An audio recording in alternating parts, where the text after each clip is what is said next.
So, Baba, growing up, I'm sure this isn't something that's just been a perception of my generation, but it seems like something that's kind of been drilled in our minds from a very young age that grow up, do well at school, gain an education, gain your qualification, get a good job, and then eventually settle down in a nice neighborhood with a nice family. It's something that's kind of been pictured and plastered all over TV, through teachers, in every kind of sense of the form. But it makes me wonder that people often do move to very nice neighborhoods. They build really big houses and everything from the outside seems quite settled and set.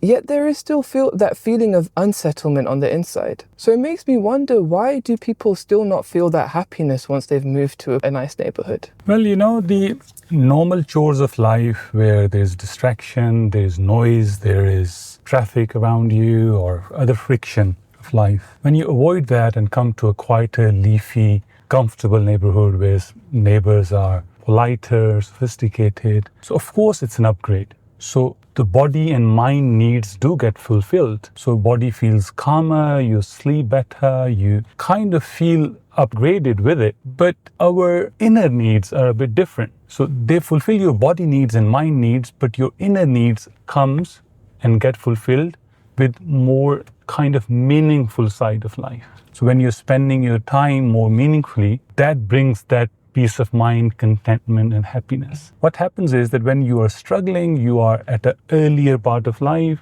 you're doing your degree or started a job, those struggles, financial struggles or struggles with your local neighborhood or your success you want it to be is not yet achieved, your focus and your blame of not getting that fulfillment stays on not having all that bigger car, bigger house, nice neighborhood or financial independence. What happens is that when you move up the ladder financially, you become more financially independent, you buy bigger cars and big house, you settled in now, so you feel, okay, I achieved what I wanted to achieve. So you feel content from your financial goals point of view.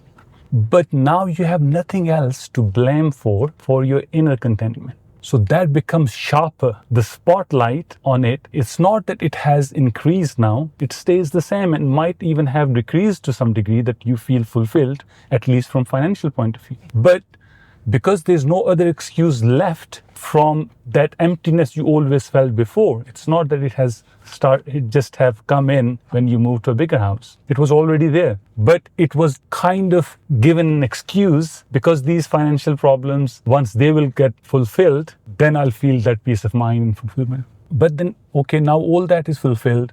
You're living in a comfortable neighborhood. You have enough money to live rest of your life with the same status and standard. But that emptiness is still staying and the focus becomes sharper. That's why people sometimes kind of in a richer place feel a bit more emptier when this hits. Because relationship of peace and fulfillment is not with finances, but how much meaningful and how much purposeful life you're living.